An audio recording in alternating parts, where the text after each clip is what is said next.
Hi, I'm Jess, or the Hands from Another Dream Gone West, and welcome to my first sewing video. Today we're going to be doing a little bit of an experiment. We are going to be taking a vintage pattern, which I think has some historical elements to it, and I'm going to be tracing those elements back to the original sources and looking at some of the techniques that would have been used to create those original garments, and then using those techniques to sew up the vintage pattern.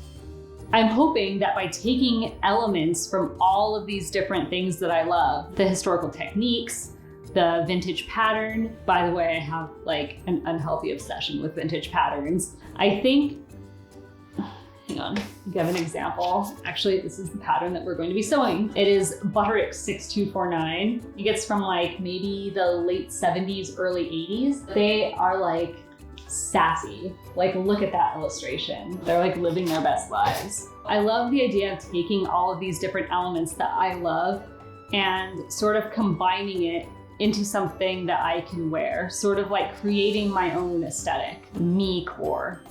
I'm hoping that this will be a formula that others can kind of follow along with, because one of the things that I really love about this community, especially over the past year, has been watching all of these different core aesthetics pop up. Like cottage core, pirate core, witch core, and running through the field core, and history bounding. I love the way that like it challenges the fashion system, which lays out kind of like these rules, and you've got fast fashion and all that. I think that all of these core aesthetics, it's kind of like the most punk rock thing ever. It's not punk rock at all, but it is, in a pinafore. I'm really excited about this. I think it'll go well. If not, it'll be a total disaster. I mean, it's 2021, right? Fingers crossed we're coming out of a global pandemic at this point. I think that the world can handle a handmade buttonhole in my clothes. So what do I mean by historical influences? What I'm getting from this pattern specifically is 18th century men's shirt. More like any type of historically men's shirt, not specifically 18th century. Like a pirate shirt, maybe some Jamie Fraser vibes, whatever you're into. Fun bit of insider knowledge, when I worked for the fashion industry, we used to call these flowy silhouettes poet shirt, poet dress. It was really just a generic term for anything that was loose and flowy and maybe had some ruching on it. To help support this endeavor, I'm enlisting this book, which is Cut My Coat, which I think is kind of under-referenced, if I'm being honest. This is specifically about zero waist pattern cutting, which a traditional men's shirt would probably be really close to zero waist, if not actually zero waist. This shirt is early 19th century, close enough. The shirts really didn't change that much. To evidence that, this is one that is from the late 16th century. So late 16th century, early 19th century. Not a ton of difference. But as you can see, there's all the ruching around the neckline, which is similar to our pattern. It's got a nice little collar on it, some ruching at the cuffs. It's a tenuous connection, but I see it, and that's really all that matters, right? Is how you feel about it. One thing that I'll note, which is going to be a big difference between these two as far as using some of the techniques, is that usually these would have flat felled seams that finish off that seam allowance on the inside of the garment. And they're able to do that really nicely because if you look, this is the pattern right here. These are all straight seams. So it's really easy to fold over a straight seam and to fell it. This, I've got a feeling, this is not a scientific way of checking the pattern shape, but I mean, if you look at this, there's not a straight seam to be seen. These are all either on some sort of diagonal or curved or both. If I want to actually finish this the same way that I would finish this, then I may have to switch the seams a little bit to be a little bit more straight. What I kind of fear is that if you look here, the underarm includes a gusset, and that's what gives it the shaping, which allows you free range of movement for your arm. This obviously does not have a gusset. This just has a shaped pattern. They did this in ye olden times because fabric was precious, and they didn't want to waste that extra little bit of fabric that you waste in cutting a curve. It's actually super practical. I'm going to have to decide what I want to do, if I want to put a gusset in here or if I just want to deal with the curve. Another big change that I'm looking at, this has a raglan sleeve. You can kind of see it on this illustration. This is obviously not a raglan sleeve. It's actually kind of like a drop shoulder sleeve. I think I may keep that because, I mean, I feel like the sassiness factor is going to go down a little bit if I don't have the raglan sleeve. The first thing I do when I'm working with a pattern that is out of print is trace it onto pattern paper. I prefer working with pattern paper to the tissue paper in general, but this also enables me to make quick changes to the pattern while preserving the original. Nothing fancy happening here. I made a quick mock-up, also not interesting, with the exception of the collar, which I ended up taking about an inch off of because, well...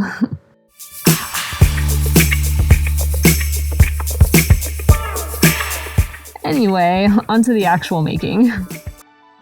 So this is a swatch of the fabric that I'm going to be using. I already own it, so bonus points. This shirt would be made out of just white linen, just white plain weave linen. This is obviously not white plain weave linen. I can kind of make a loose historical connection here because the reason I chose this specific fabric from my fabric, I don't really have a fabric stash, but my small pile of fabrics that I already own, is that it kind of reminds me of the bazaar prints that were popular in women's wear in the early 18th century. It's got kind of the same organic, sinuous lines, some of the boldness as well. It's just made out of something a little bit more modern than gold-wrapped brocade. Yeah, I think this is going to work out really nicely.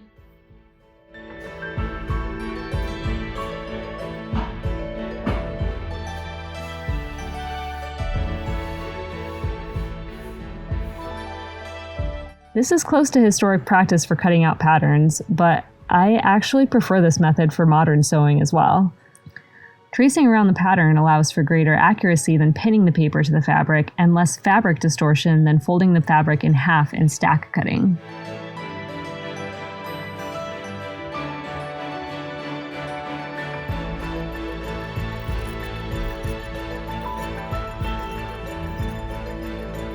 Started the assembly with a center front seam. I'll note that I machine sewed most of the structural seams and did all of the finishing work by hand.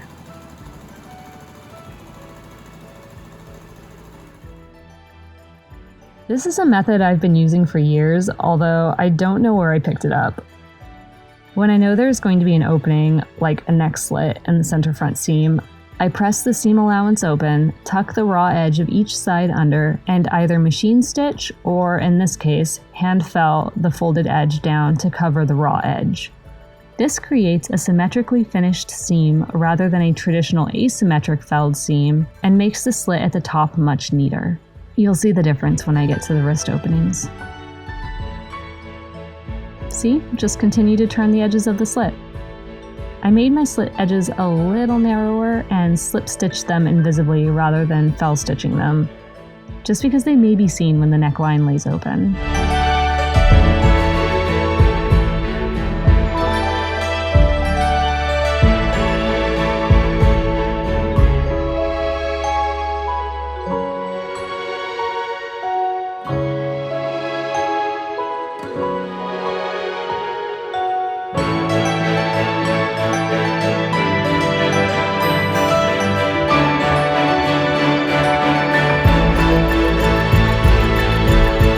Next, those raglan sleeves, which are attached using a traditionally asymmetric felled seam. An historic felled seam is similar to a modern flat felled seam, except that the flat felled seam is traditionally constructed from the right side of the garment and the felled seam from the back.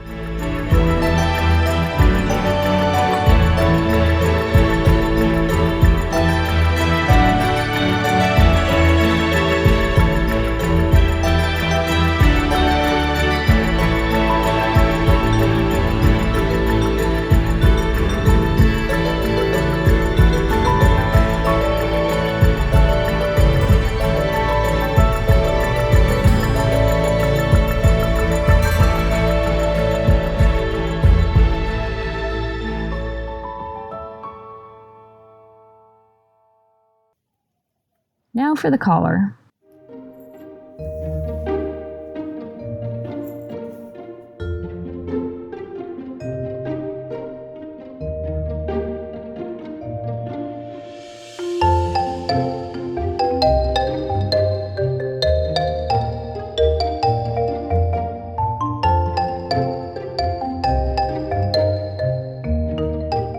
decided to use an historic method for interlining the collar rather than traditional iron-on interfacing.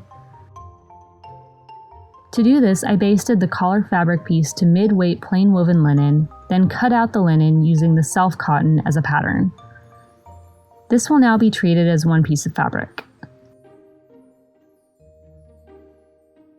I could have further secured the 2 layers of fabric through pad stitching, but at the time it seemed like overkill since an 18th century men's shirt probably wouldn't have even had any interlining in the collar. I wish I'd have pad stitched or stiffened the linen or something, because as is, the linen didn't give the collar the desired body. It's just kind of bulky. Oh well, at least I sprung for an understitch. Time for neck gathers! I started by dividing both the collar edge and neckline into 4 quadrants to give my gathers the best chance of being even. Historically, these would have been handmade stroked gathers, but I decided to do them by machine for some reason. To make the actual gathers, I sewed 2 parallel lines along the neckline 1/8 of an inch apart, using a large stitch length and leaving a long tail of thread. I pulled the tails, thus gathering the fabric, and matched the quadrants of the neckline with the quadrants of the upper collar 1 quadrant at a time, pinned it in place, and proceeded to fiddle around with it for a small eternity until the gathers looked even.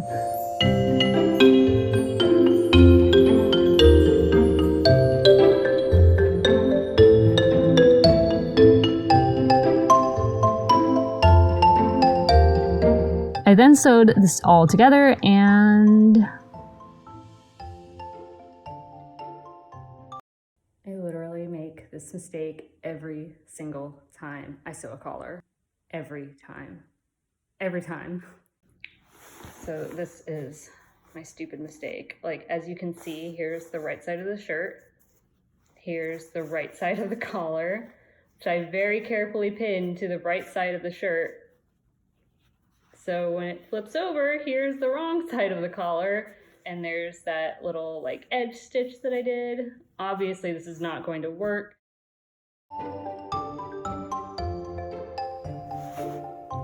Ta-da!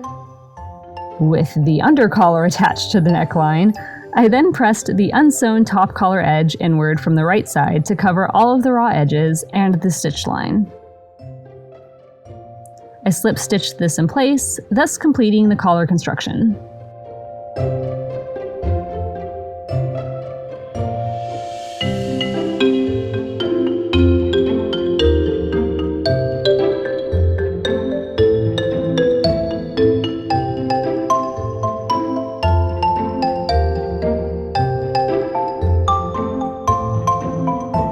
But stroked gathers would have been so much nicer. I decided to forego the gusset, which did indeed turn out to not be a big deal, and sewed the side and arm seams as one, making sure to leave a 4-inch opening at the wrist so that I could get my hand through. This one long side seam will be, you guessed it, another felled seam.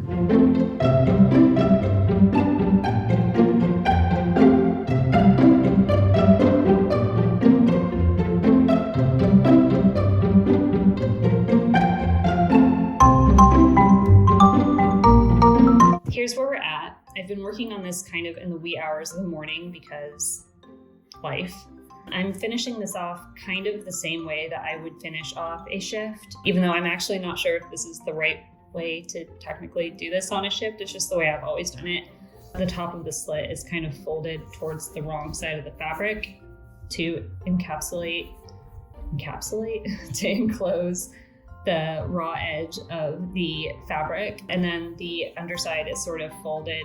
I always just fold it towards the right side, and then I finished it off with a little slip stitch, the same slip stitch that I finished off the neck slit with, and then I went ahead and did the little running stitches to make the gathers along the cuff. I'm just gonna put a little bias binding on the cuff. To cut this out, I literally just like measured around where it's gonna be on my arm. So this is gonna be it, and I will just gather these. I went ahead and marked out the 1/2 point and 1/4 points on this so that I can gather it evenly. I will mark corresponding points on this bias binding strip.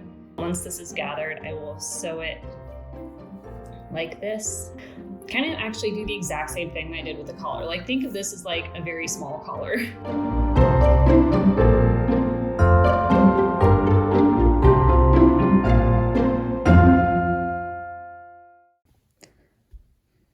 So there's that meme going around about how when you set down your sewing needle, like on a table or something, it just disappears. You never see it again. And I'm just gonna throw in my 2 cents that it doesn't matter. I always stick mine into my wax, which, I mean, probably a terrible idea. It gets wax all over the tip, but whatever. And yeah, gone. I'll never see it again. You little sneak. I love that I say it's a little sneak, but like clearly I put it into the board right here. So it's not a sneak, I just forget things. The hem of this is sweet and simple. I turned the raw edge inwards twice, pressed, pinned, and stitched it in place with more fell stitches. Skipping ahead, I decided to replace the ties on the vintage pattern with handmade buttons more historically appropriate for our 18th century men's shirt friend. To make these, I began with some unfortunately polyester buttonhole thread. You use what you have, right? And a pencil to use as a sizing guide. I wrapped the thread around the pencil 10 or so times, cut a very generous tail of thread that I'll use to actually make the button, and threaded a needle. I like to use a doubled thread for these, so I take special care to make sure that my needle rests a little less than halfway down the thread tail. I pulled the wrapped thread from the pencil gently and made a quick buttonhole knot to secure the whole thing. Ugh, I'm sorry, it's kind of hard to see with the black thread. I'll have to do a video about these sometime using a more camera-friendly color. Making sure the thread wraps don't tangle or unravel while you make that first knot is probably the most difficult part of the whole process. The next bit is pretty satisfying.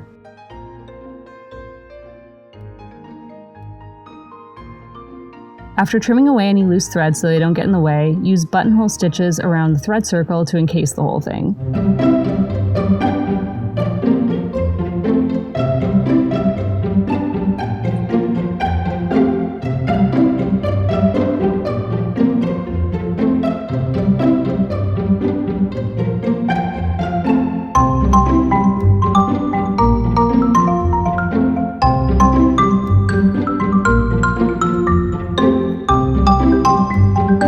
Once the entire circle is encased, knot off and rethread the needle. Trust me, do not try to use enough thread to do this entire button. You will have a tangled mess. There are many, many designs that were used for the center of these buttons, but I kept mine pretty simple. I attached the thread from one side of the button to the other to create a line going across the diameter of the button. Then I repeated at a 90-degree angle to create a cross in the center of the button. I wrapped the thread around the threads of the center cross since the buttonhole stitches would have been too bulky, and knotted off in the center of the cross. I think the most satisfying part of this button is that the leftover thread that you have can actually be used to secure the button to the shirt. It is really clean sewing, and I am here for it. I added one button to each cuff and one at the neckline about 2 inches below the collar. The fastenings are completed using a thread loop. These are super fun to make. Just knot some thread where you want the loop to be. Create a loop with the thread, then reach through the loop, pull the thread partially through, creating another loop, and pull this new loop to tighten the previous loop. That's a lot of loops. It's essentially crochet. Repeat this until the resulting string of stitches is about 5/8 of an inch long, or long enough to just barely fit around the button once doubled. Pull the thread through the final loop completely to secure the line of stitches, then sew the end of the line of stitches to the fabric directly below where you started, thus creating a neat little thread loop and a fastening system made entirely of thread. And now it's time for the reveal, right?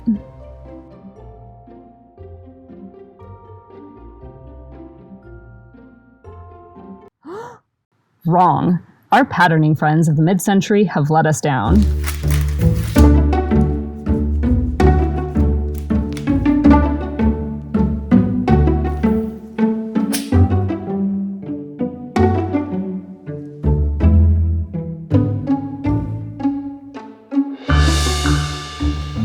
I am so happy with this dress, but I'm more happy with the design process. So often we dress and design for other people.